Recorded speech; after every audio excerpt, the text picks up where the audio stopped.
وَلِكُلٍّ وِجْهَةٌ هُوَ مُوَلِّيهَا فَاسْتَبِقُوا الْخَيْرَاتِ أَيْنَمَا تَكُونُوا يَأْتِ بِكُمُ اللَّهُ جَمِيعًا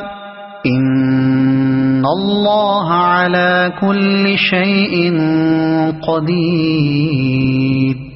ہر ایک کے لیے ایک رخ ہے جس کی طرف وہ مڑتا ہے، بس تم بھلائیوں کی طرف سبقت کرو، جہاں بھی تم ہوگے اللہ تمہیں پا لے گا، اس کی قدرت سے کوئی چیز باہر نہیں، بس تم بھلائیوں کی طرف سبقت کرو۔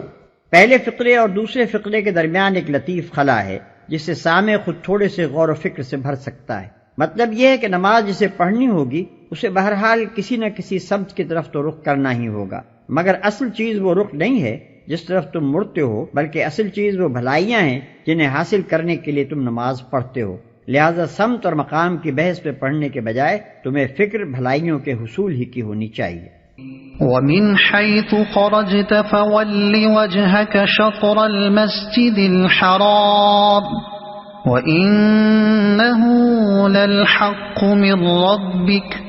وَمَا اللَّهُ بِغَافِلٍ عَمَّا تَعْمَلُونَ۔ تمہارا گزر جس مقام سے بھی ہو وہیں سے اپنا رخ نماز کے وقت مسجد حرام کی طرف پھیر دو، کیونکہ یہ تمہارے رب کا بالکل برحق فیصلہ ہے اور اللہ تم لوگوں کے اعمال سے بے خبر نہیں ہے۔ وَمِنْ حَيْثُ خَرَجْتَ فَوَلِّ وَجْهَكَ شَطْرَ الْمَسْجِدِ الْحَرَامِ وَحَيْثُ مَا كُنْتُمْ فَوَلُّوا وُجُوهَكُمْ شَطْرَهُ لِئَلَّا يَكُونَ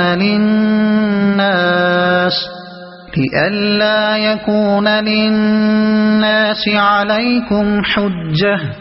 إِلَّا الَّذِينَ ظَلَمُوا مِنْهُمْ فَلَا تَخْشَوْهُمْ وَاخْشَوْنِي وَلِأُتِمَّ نِعْمَتِي عَلَيْكُمْ وَلَعَلَّكُمْ تَهْتَدُونَ۔ اور جہاں سے بھی تمہارا گزر ہو اپنا رخ مسجد حرام ہی کی طرف پھیرا کرو، اور جہاں بھی تم ہو اسی کی طرف منہ کر کے نماز پڑھو تاکہ لوگوں کو تمہارے خلاف کوئی حجت نہ ملے۔ ہاں، جو ظالم ہیں ان کی زبان کسی حال میں بند نہ ہوگی، تو ان سے تم نہ ڈرو بلکہ مجھ سے ڈرو، اور اس لیے کہ میں تم پر اپنی نعمت پوری کر دوں، اور اس توقع پر کہ میرے اس حکم کی پیروی سے تم اسی طرح فلاح کا راستہ پاؤ گے، اور جہاں بھی تم ہو اسی کی طرف منہ کر کے نماز پڑھو تاکہ لوگوں کو تمہارے خلاف کوئی حجت نہ ملے۔ یعنی ہمارے اس حکم کی پوری پابندی کرو، کبھی ایسا نہ ہو کہ تم میں سے کوئی شخص مقررہ سمت کے سوا کسی دوسری سمت کی طرف نماز پڑھتے دیکھا جائے، ورنہ تمہارے دشمنوں کو تم پر یہ اعتراض کرنے کا موقع مل جائے گا کہ کیا خوب امت وسط ہے، کیسے اچھے حق پرستی کے گواہ بنے ہیں جو یہ بھی کہتے جاتے ہیں کہ یہ حکم ہمارے رب کی طرف سے آیا ہے اور پھر اس کی خلاف ورزی بھی کیے جاتے ہیں۔ اس لیے کہ میں تم پر اپنی نعمت پوری کر دوں۔ نعمت سے مراد وہی امامت اور پیشوائی کی نعمت ہے جو بنی اسرائیل سے سلب کر کے اس امت کو دی گئی تھی۔ دنیا میں ایک امت کی راست روی کا یہ انتہائی ثمرہ ہے کہ وہ اللہ کے امر تشریعی سے اقوام عالم کے رہنما و پیشوا بنائی جائے اور نوع انسانی کو خدا پرستی اور نیکی کے راستے پر چلانے کی خدمت اس کے سپرد کی جائے۔ یہ منصب اس امت کو دیا گیا، حقیقت میں اس پر اللہ کے فضل و انعام کی تکمیل ہو گئی۔ اللہ تعالیٰ یہاں یہ فرما رہا ہے کہ تحویل قبلہ کا یہ حکم دراصل اس منصب پر تمہاری سرفرازی کا نشان ہے، لہذا تمہیں اس لیے بھی ہمارے اس حکم کی پیروی کرنی چاہیے کہ ناشکری و نافرمانی کرنے سے کہیں یہ منصب تم سے چھین نہ لیا جائے۔ اس کی پیروی کرو گے تو یہ نعمت تم پر مکمل کر دی جائے گی، اور اس توقع پر کہ میرے اس حکم کی پیروی سے تم اسی طرح فلاح کا راستہ پاؤ گے۔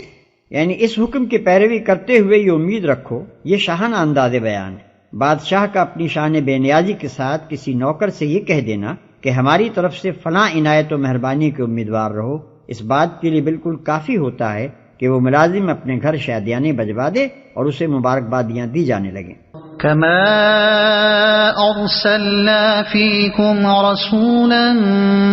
منكم يتلو عليكم آياتنا يتلو عليكم آياتنا ويزكيكم ويعلمكم الكتاب والحكمة ويعلمكم ما لم تكونوا تعلمون فاذكروني أذكركم واشكروا لي ولا تكفرون۔ جس طرح تمہیں اس چیز سے فلاح نصیب ہوئی کہ میں نے تمہارے درمیان خود تم میں سے ایک رسول بھیجا جو تمہیں میری آیات سناتا ہے، تمہاری زندگیوں کو سنوارتا ہے، تمہیں کتاب اور حکمت کی تعلیم دیتا ہے اور تمہیں وہ باتیں سکھاتا ہے جو تم نہ جانتے تھے، لہذا تم مجھے یاد رکھو، میں تمہیں یاد رکھوں گا، اور میرا شکر ادا کرو، کفران نعمت نہ کرو۔